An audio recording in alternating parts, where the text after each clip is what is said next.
بسم اللہ الرحمن الرحیم۔ السلام علیکم بھائی، چینل کو سبسکرائب بھی کر لیا کریں، لائک اور شیئر بھی کر دیا کریں، کمنٹس بھی کر دیا کریں، بیل آئیکن کو پریس کر لیں جس سے ہماری آنے والی کہانیاں آپ کو ملتے رہیں۔ پھر میں نے یہ بھی ضرورت محسوس نہ کی کہ قمیض ہی اتار دیتا۔ میں نے پانی سے بھرا ہوا ڈول اپنے اوپر ڈال لیا۔ میرا سارا جسم پانی سے بھیگ گیا۔ پھر دوسرا ڈول بھی میں نے اپنے اوپر انڈیل لیا۔ میری یہ حرکت دیکھ کر ایک دوسرا قیدی بے نہا گیا۔ اب یہ دوسروں کو بھی نہانے دے گا کہ سب پانی اپنے اوپر ہی انڈیل لے گا، مگر میں اس کی بات سنی انسنی کر گیا۔ میرے لیے یہ لمحہ انتہائی اہم اور پرمسرت تھا، جیسے میں نے پانی کے ساتھ ہی اپنے سارے مصائب بہا دیے ہوں۔ دوسرے ہی لمحے میں امزاد کو طلب کر چکا تھا۔ اس کے آتے ہی میں بولا، تم میری حالت دیکھ رہے ہو، میں تم سے بچھڑ کر کن حالوں کو پہنچ گیا۔ مجھے ایک ایک ظالم سے بدلہ لینا ہے۔ اب تم اس وقت تک میرے ساتھ رہو گے جب تک میں تمہیں جانے کی اجازت نہ دوں۔ میری بات سن کر امزاد نے سر تسلیم خم کیا اور خاموشی سے سر جھکائے میرے حکم کا منتظر رہا۔ مجھے اس کے چہرے کے تاثرات سے اندازہ ہوا کہ یقیناً اسے بھی میری حالت دیکھ کر دکھ ہوا ہے۔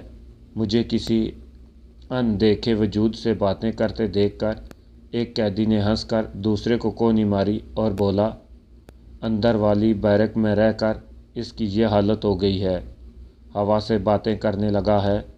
اس وقت مجھے ڈنڈا بردار چوکیدار آتا دکھائی دیا۔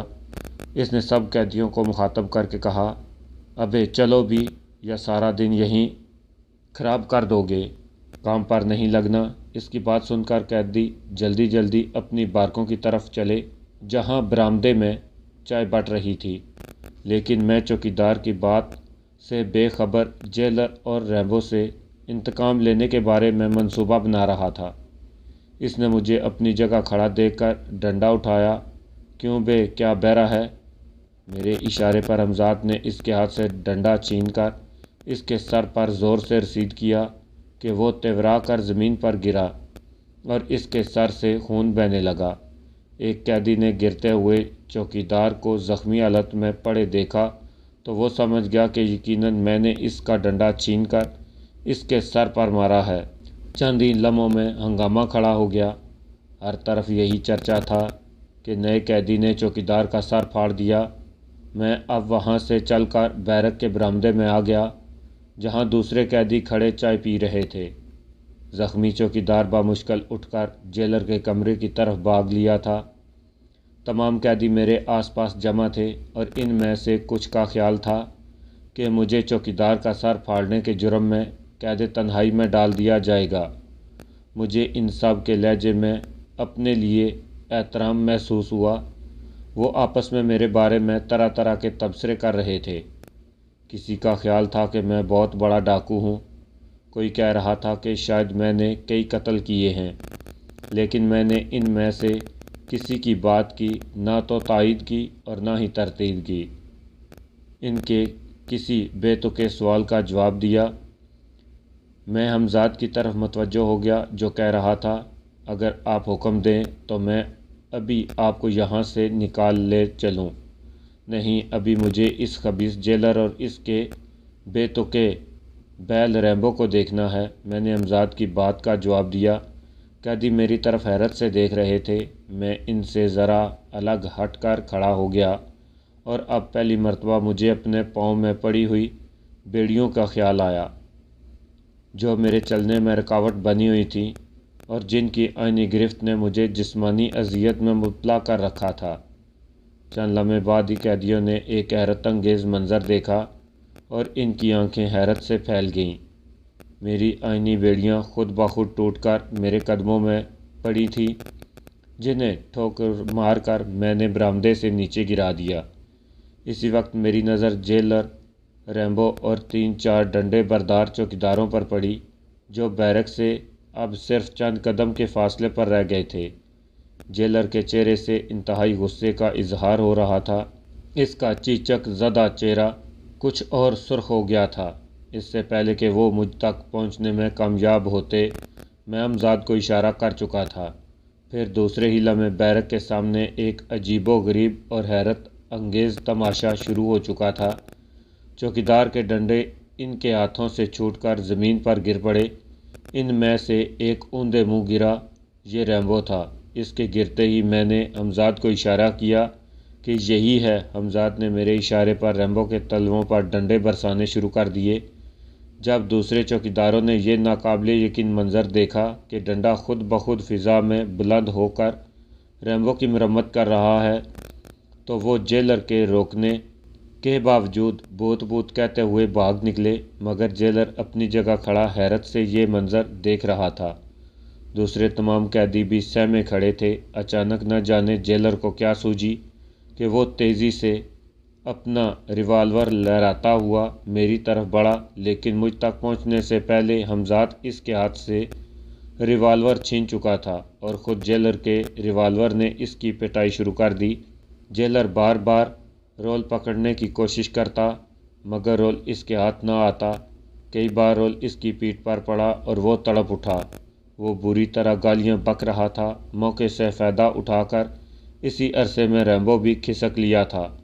اب حمزاد کے لیے صرف جیلر بچا تھا، جس کا پیٹتے پیٹتے برا حال ہو گیا تھا۔ اچانک اس کے حواس بھی جواب دے گئے۔ وہ بھاگ کھڑا ہوا، مگر کچھ ہی دور چل کر اوندے منہ گرا۔ گرنے سے اس کا نچلا ہونٹ پھٹ گیا اور خون بہنے لگا۔ اس کے گرتے ہی حمزاد نے میرے حکم پر اس کے تلووں کو نشانہ بنا لیا۔ وہ تڑپتا رہا اور پٹتا رہا۔ آخرکار وہ بری طرح چیخنے لگا، بچاؤ بچاؤ! تمام قیدی دائرے کی صورت میں اس کے چاروں طرف حیرت زدہ کھڑے اسے پیٹتے ہوئے دیکھ رہے تھے۔ وہ کچھ سمجھ گئے تھے کہ اس معاملے کا تعلق میری ذات سے ہے اور معاملہ یقیناً پراسرار ہے، اس لیے وہ مجھ سے کچھ فاصلے پر کھڑے ہوئے تھے۔ یہ ان کا خوف تھا یا حقیقت، میں نہیں کہہ سکتا۔ جب پیٹتے پیٹتے جیلر لہولہان ہو گیا اور چلاتے چلاتے اس کی آواز بیٹھنے لگی، تو میں نے حمزاد کو رکنے کا اشارہ کیا اور آگے بڑھ کر جیلر سے مخاطب ہوا، کیوں، کیسا مزاج ہے خان؟ طبیعت درست ہوئی یا ابھی اور؟ میں نے اپنا جملہ ادھورا چھوڑ کر زمین پر پڑے ہوئے زخمی جیلر کا ہاتھ پکڑا۔ وہ بامشکل اٹھ کر بیٹھا۔ جاؤ، تمہارے لیے آج اتنا ہی سبق کافی ہے، اپنی مرہم پٹی کرواؤ۔ پھر میں قیدیوں کی طرف پلٹ کر بولا، آج کام کی چھٹی، کوئی کام نہیں کرے گا۔ میرا یہ جملہ سن کر جیسے انہیں ہوش آ گیا، ان میں سے 3-4 تندرست و توانا قیدیوں نے مجھے اپنے کندھوں پر بٹھا لیا اور خوشی سے نعرے لگانے لگے۔ جیلر لڑکھڑاتے قدموں سے اپنے کمرے کی طرف سر جھکائے چلا جا رہا تھا، جیسے وہ اپنے عہدے سے مستعفی ہو چکا ہو، جسے وہ اس جیلر کا جیلر نہ ہو۔ انہیں میرا نام معلوم نہ تھا، اس لیے نیا ساتھی زندہ باد کے نعرے لگا رہے تھے۔ انہوں نے مجھے کندھے پر بٹھائے بٹھائے ساری جیل کا چکر لگایا۔ جیل کے پولیس اور چوکیدار نہ جانے کہاں غائب ہو گئے تھے۔ جیل پر اب پوری طرح قیدیوں کا قبضہ تھا۔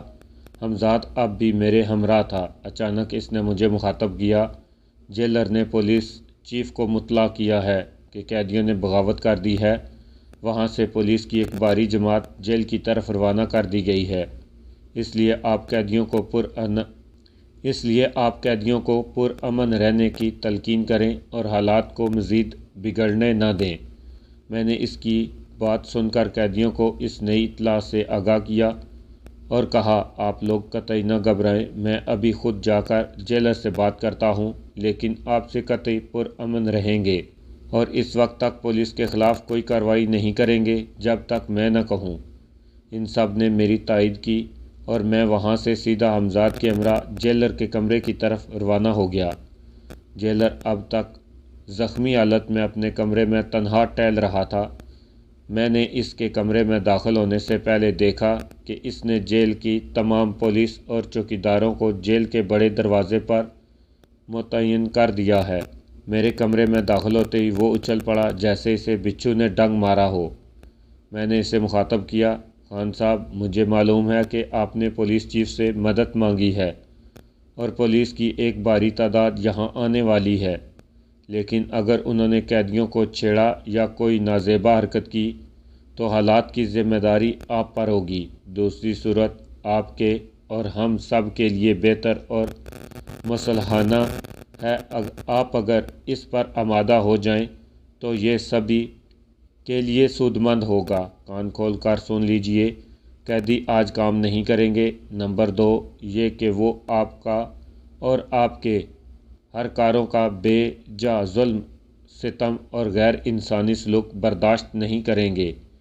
تیسری اور آخری بات یہ ہے کہ وہ آپ کا یہ غلط اور بدمزہ کھانا نہیں کھائیں گے۔ انہیں عمدہ اور اچھا کھانا فراہم کیا جائے۔ میں کہتا رہا اور جیلر خاموشی سے میری بات سنتا رہا۔ اگر آپ نے میری باتیں نہ مانی تو نہ صرف آپ کے ساتھ کوئی رحم روا رکھا جائے گا بلکہ پولیس کو بھی اس بدسلوکی کا مزہ چکھا دیا جائے گا۔ آپ دیکھ ہی چکے ہیں کہ مجھے خود کچھ کرنے کی ضرورت نہیں۔ آپ پولیس والے خود بخود پٹنے لگیں گے، ان کے ہتھیار خود ان کے خلاف استعمال ہوں گے۔ بولیں، کیا کہتے ہیں آپ؟ میں نے سوالیہ نظروں سے جیلر کی طرف دیکھا۔ کیا تمام قیدی حسب معمول کل سے کام کرنے لگیں گے؟ جیلر کے سوال میں بے بسی تھی۔ ہاں، مگر صرف اس صورت میں جب کہ میرے تمام مطالبات تسلیم کر لیے جائیں، میں نے جواب دیا۔ مجھے تمہاری شرط منظور ہے، جیلر نے کہا، مگر کھانے کے بارے میں کوئی عملی اقدام فوراً نہیں اٹھایا جا سکتا، اس میں 2-3 دن لگیں گے۔ ٹھیک ہے، اس وقت تک قیدیوں کو کھانا سپلائی ہی نہ کیا جائے۔ میری بات سن کر جیلر چکرا گیا۔ تو کیا سارے قیدی 3 دن تک بھوکے رہیں گے؟ اس نے حیرت سے سوال کیا۔ نہیں، بہترین کھانا فراہم کیا جائے گا جس کی ذمہ داری مجھ پر ہے۔ آپ اس سلسلے میں فکر چھوڑ دیں، میں نے جواب دیا۔ جیلر حیرت سے میری صورت دیکھ رہا تھا۔ میں نے چلتے ہوئے کہا، تو پھر میں مطمئن رہوں؟ ہاں، جیلر کے لہجے میں بے بسی تھی۔ حمزاد کی بروقت اطلاع اور جیلر سے میری گفت و شنید سے ایک بڑا ہنگامہ ٹل گیا۔ جیلر نے پولیس کو واپس کر دیا۔ اس نے حکام سے کہا تھا کہ اس نے حالات پر قابو پا لیا ہے۔ کچھ دیر بعد کھانے کا وقت ہو گیا۔ قیدی میرے گرد جمع تھے، جن میں سے کچھ میرے پاؤں دبا رہے تھے۔ میری حیثیت اب ان کے سربراہ کی سی تھی۔ میں نے جیلر سے ہونے والی تمام گفتگو سے قیدیوں کو آگاہ کر دیا تھا۔ وہ سب بھی جیلر کی طرح اس بات پر حیران تھے کہ اب 3 دن تک انہیں جیل سے کھانا سپلائی نہیں کیا جائے گا۔ انہیں ان میں سے کسی کی اتنی ہمت نہیں ہو رہی تھی کہ مجھ سے سوال کرتا کہ میں ان کے لیے کھانا کہاں سے اور کس طرح فراہم کروں گا۔ میں نے حمزاد کو کھانا لانے کے لیے روانہ کر دیا تھا۔ اس کے کچھ دیر بعد ہی قیدیوں نے نہایت حیرت سے اس دیگ کو دیکھا جو فضا میں تیرتی ہوئی چلی آ رہی تھی۔ پھر وہ دیگ آہستہ سے بیرک کے فرش پر ٹک گئی۔ اس کے ساتھ گرما گرم تندوری روٹیاں تھیں۔ صرف میں ہی دیکھ سکتا تھا کہ حمزاد نے دیگ زمین پر رکھی۔ وہ سب پتھر بنے یہ عجیب و غریب منظر دیکھ رہے تھے۔ میرے حکم پر 2-3 قیدی اٹھے اور جیل کے باورچی خانے سے برتن لے آئے۔ قیدیوں ہی میں سے ایک نے دیگ میں سے قورمہ نکالنا شروع کیا۔ کھانا سب سے پہلے میرے سامنے رکھا گیا۔ پھر کچھ دیر بعد ہی وہ سب یہ بھول گئے کہ یہ کھانا انہیں کتنے پراسرار طور پر ملا ہے۔ وہ کہہ کے لگاتے رہے تھے اور آپس میں خوش گپیوں میں مصروف تھے۔ اب انہوں نے حیرت زدہ ہونا چھوڑ دیا تھا۔ ان کے درمیان خدا یا بھگوان نے کوئی صاحب کرامت یا رشی منی بھیج دیا ہے۔ ان میں سے بیشتر کھانا وغیرہ سے فارغ ہو کر میرے ہاتھ پیر چومنے لگے۔ میں نے انہیں ایسا کرنے سے نہیں روکا۔ آج ایک طویل عرصے کے بعد میری انا کو تسکین ملی تھی۔ بدعواں سے نکلنے کے بعد آج پہلی مرتبہ مجھے یہ مسرت حاصل ہوئی تھی۔ میں نے خوش ہو کر ان سب کے لیے حمزاد سے پھلوں کے ٹوکرے منگوائے۔ وہ آموں کے دن تھے۔ حمزاد کلمی آموں کے کئی ٹوکرے اٹھا لایا۔ سب نے سیر ہو کر آم کھائے۔ وہ سب ہی بے انتہا خوش و خرم نظر آ رہے تھے، جیسے انہوں نے کبھی دکھ اٹھائے ہی نہ ہوں۔ ان کے کہکوں میں زندگی تھی۔ اب ان کی باتوں میں رس تھا۔ ان کے چہرے شاداب تھے۔ وہ کھانے اور آموں سے پورا انصاف کرنے کے بعد